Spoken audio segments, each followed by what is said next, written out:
Assalamualaikum warahmatullahi wabarakatuh. Selamat pagi anak-anakku yang solih dan solihah. Apa kabar semuanya?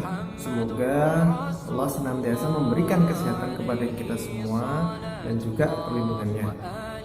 Baik anak-anakku semuanya, kembali di pembelajaran PAI. Kali ini kita akan mengulang kembali atau murojaahnya, mengulang kembali pembelajaran tentang tata cara sholat fardu. Nah, kalau mengulang berarti tidak lengkap ya, hanya materi secara sekilas, tidak mendalam. Oke, untuk mengawalinya Pak Fahmi akan memberikan dalil pokok dari perintah sholat fardu. Nah, yaitu dalam surat Al-Baqarah ayat 43. Baik, sambil diikuti anak-anak semuanya yang ada di rumah, kita ngaji bersama-sama. A'udzu billahi minasy syaithanir rajim. Bismillahirrahmanirrahim. Wa aqimus sholata wa atuz zakata warka'u ma'ar raki'in, yang artinya wa aqimus sholah, dirikanlah sholat, wa atuz zakah, dan tunaikanlah zakat, warka'u, dan rukuklah kalian semua, ma'ar raki'in, bersama orang-orang yang rukuk. Jadi penekannya tadi ya, yakni wa aqimus sholat, dirikanlah sholat atau tunaikanlah sholat. Nah, ini menjadi dasar akan wajibnya sholat fardu. Oke, pengertian sholat fardu apa? Secara bahasa, sholat dari sholat dulu. Apa itu sholat? Sholat artinya adalah berdoa. Sedangkan sholat fardu adalah sholat yang wajib dikerjakan. Nah, bagi siapa yang meninggalkan sholat wajib, maka Allah akan mencatatnya sebagai perbuatan dosa. Tapi kalau bagi orang yang mengerjakannya, selalu menjaga sholat yang wajib ini, ada berapa anak-anakku semuanya sholat fardu? Nah, ada 5 ya. Ada sholat apa yang pertama? Sholat subuh, zuhur, asar, maghrib, dan isya. 5 waktu ini kita wajib jaga. Jangan sampai kita bolong-bolong sholatnya, bahkan sering meninggalkan di beberapa waktu sholat ya. Misal subuh nggak sholat, maghrib atau zuhur dan asar ya sholat, jangan sampai.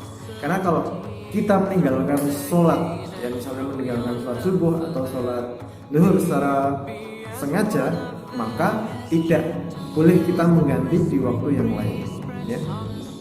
Tapi Allah langsung catat itu sebagai perbuatan dosa.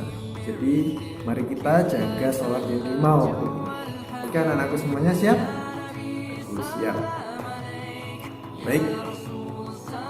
Kemudian Pak Fahmi langsung ke tata cara sholat ya. Tata cara sholat fardu.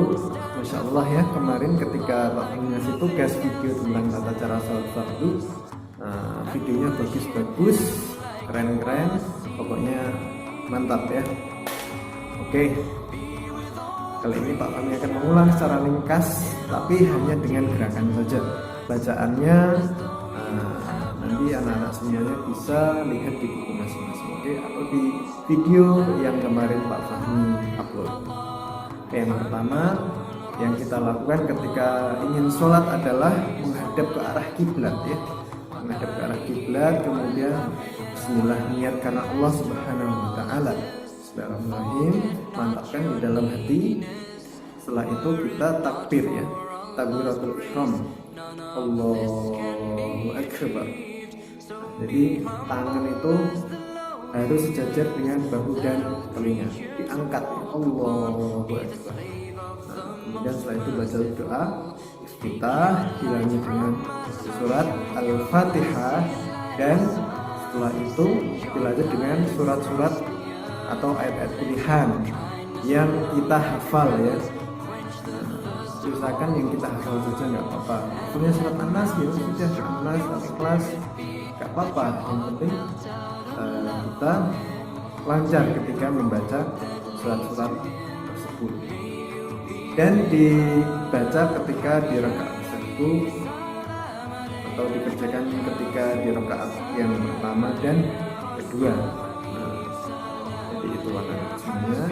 Setelah itu kita melakukan gerakan ruku. Jadi posisi ruku itu seperti gambar ini ya. Jadi punggung itu lurus, diusahakan lurus, kemudian tangan itu memegang lutut. Nah, untuk penyangganya, posisi pandangan itu melihat tempat sujud. Kemudian setelah itu bangun dari ruku, posisinya seperti ketika takbiratul ihram. Kemudian adalah iktidal ya.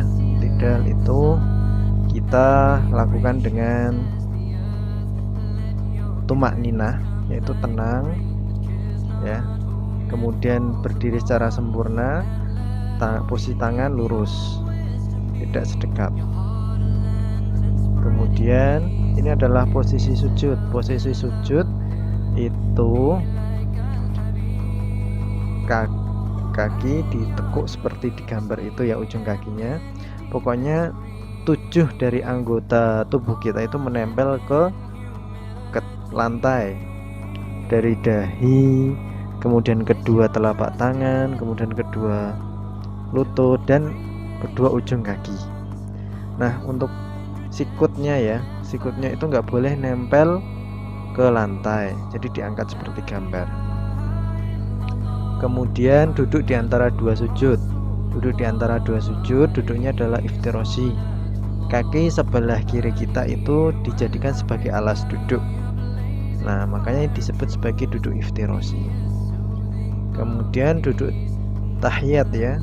Posisi tahiyat, tangan itu seperti orang menunjuk ya. Jadi jari telunjuk kita, itu posisi seperti gambar. Kemudian duduknya duduk tawaruk. Duduk tawaruk, jadi kaki kita yang sebelah kiri itu tidak kita jadikan sebagai alas duduk. Nah, oke, jelas anak-anakku semuanya? Alhamdulillah. Kemudian sekarang dalam posisi salam. Ketika salam, pipi usahakan benar-benar kelihatan dari belakang ya, seperti gambar ini. Jadi benar-benar menengoknya itu secara sempurna, menengok ke kanan dan menengok ke kiri. Baik, sekian dari Pak Fahmi ya, dan terima kasih. Insyaallah kita lanjutkan di pertemuan selanjutnya. Wassalamualaikum warahmatullahi wabarakatuh.